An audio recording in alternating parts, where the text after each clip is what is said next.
This is an example of an endoscopic endonasal approach for decompression of an optic nerve and orbital apex. This is an 18-year-old female who presents with worsening eye pain and headache, and she has proptosis and an APD. CT scan shows a significant bony lesion involving the anterior clinoid with compression of the optic canal. The nasal phase is initiated with a resection of the middle turbinate and a preservation of the pedicle for nasal septal flap. The superior aspect of the posterior septum is incised to allow for sphenoidotomy.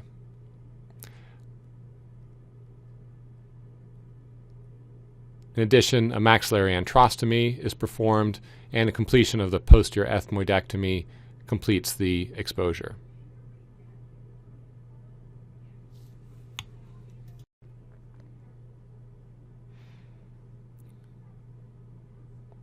Septations within the sphenoid are reduced to define the anatomy, and image guidance confirms localization of the optic canal and carotid artery.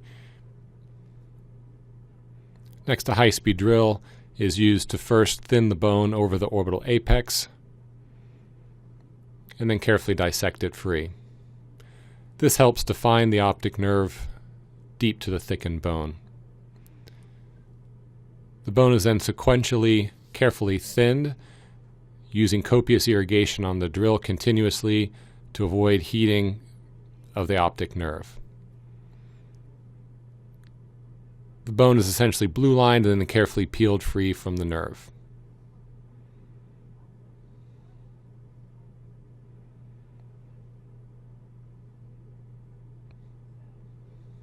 Here you can see the abnormal bone that grows in the setting of fibrous dysplasia. The superior aspect of the optic canal, which is related to the medial anterior clinoid, is then carefully shelled and peeled away from the optic nerve. Inferiorly, the optic strut is drilled to allow 180 degrees of decompression.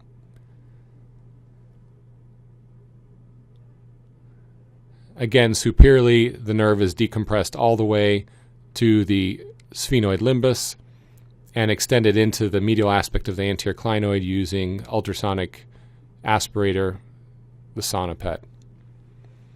Here you see at the end greater than 180 degree decompression.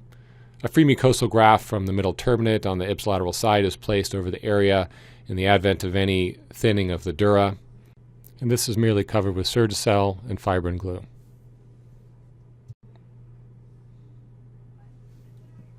Here the postoperative scan shows a complete medial decompression, and the final pathology confirmed fibrous dysplasia.